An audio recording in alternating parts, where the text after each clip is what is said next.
My name is Dunham Aurelius, and we're here at my studio today, and we're going to be making a two-part mold of a bone series that I did about 8 to 10 years ago. Originally, these bones, they came from a ranch, my grandfather's ranch in Texas, where he had 5 cows that were struck by lightning, and they all died in this field. One of the first ideas I did is I just started on a metal plate, and I built up pins. And I would stack one bone, and I would use some of the bigger leg bones for the bottom, because just because of how the weight is going to be distributed. And so then I would stack them one on top of another, fuse them. I've tried to seal as many of the pores as I can, because when we go into the rubber, the last thing I want to happen is the rubber just to absorb into the very tight pores of the bone, or these little cracks that we're not going to be able to pull the mold back off of it.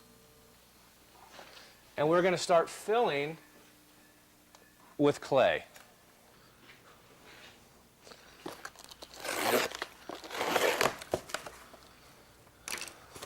Another good example here is we have to fill these holes, like what I'm doing here, or when I pour this rubber, it'll go down in there, and I won't be able to get it out. And another thing, even though that we're filling it, you might ask, well, how are you going to see the holes back when it's cast in bronze? Well, what I'll do is when I cast wax, I'll actually cut out where those holes are.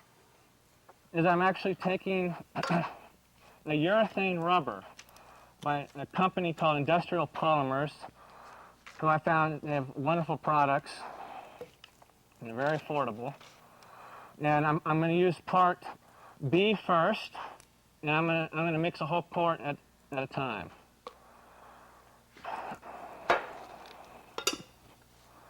Now I'm going to mix part A. And what I like to do is do it very slowly. I kind of stir and add, and I'll just keep mixing. And it's a 50-50 ratio. But the working time of it, I would say this is going to be about 30 to 45 minutes. And what you do is we're going to be applying this in layers. And in between layers, you want it to actually be a bit tacky.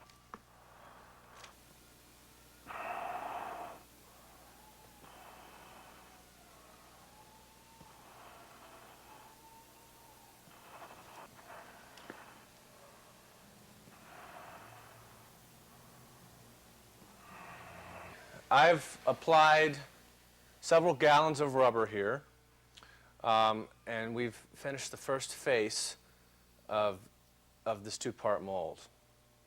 What I plan to do now is actually flip it over. Okay, here we go. I like to work with screws so you can just easily take everything out, even if it breaks. Okay. And the styrofoam is actually quite nice because it's a lot easier, it's a lot cleaner than the clay. It doesn't take as much clay to fill.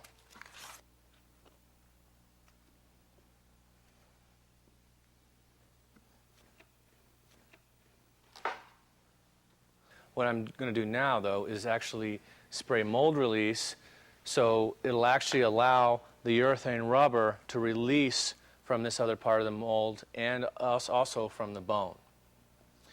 And it's very important so it doesn't adhere, and it'll allow both pieces to separate easily.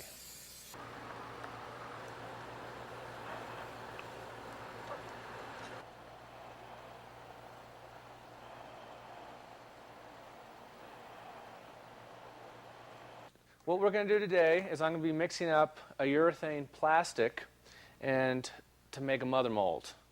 So what I'll be doing is I'll be pouring and brushing on this plastic, and it's going to create a very hard surface in order to hold this quite flimsy rubber here.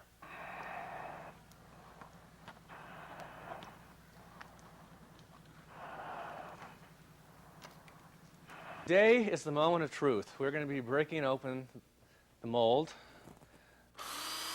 It's quick.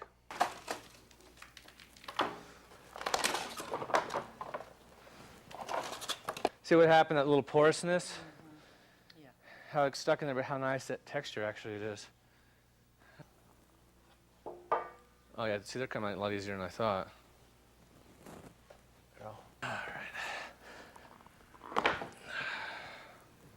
So just flip it over.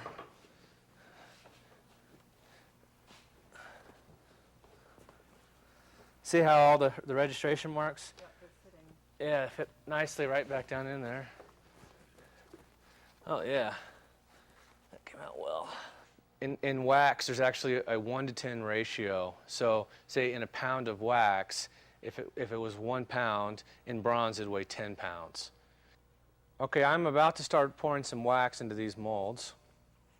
And what I like to do first is I'll actually use a little cup and I'll do kind of a splash coat where I'm just kind of pouring it in. This wax is actually pretty hot.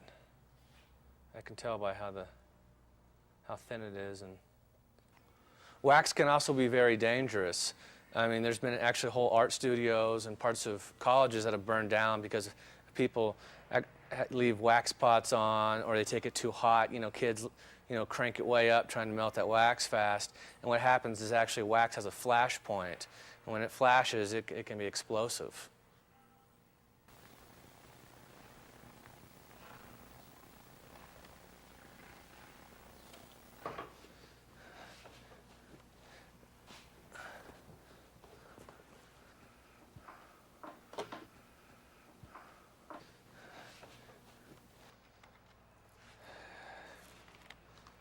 Is I'm going to first I've got to match up and find out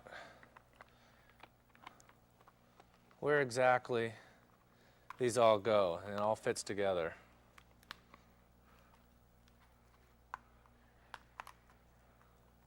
See, as you can see, it's starting to find the seam line here. And what I'll do, see, the wax is still soft enough to where I can get in.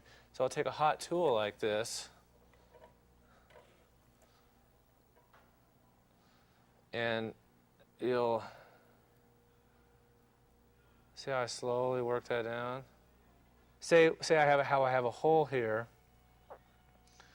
and you probably say, well, how do you get that filled now? What you can do is just take a little piece of wax like that.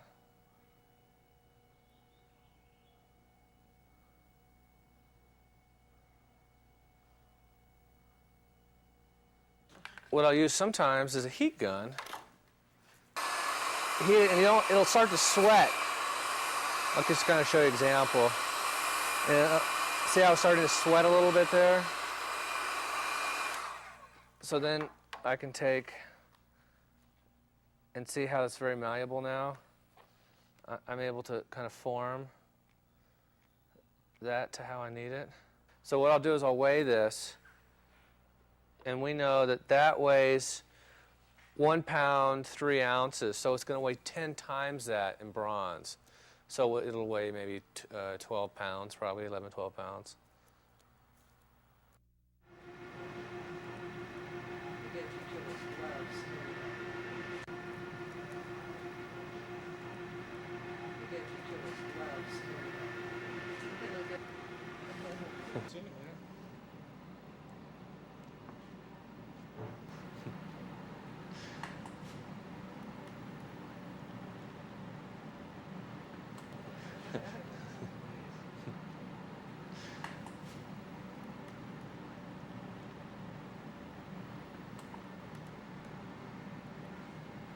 So Deb, is there an ideal thickness that you like here for the waxes to be?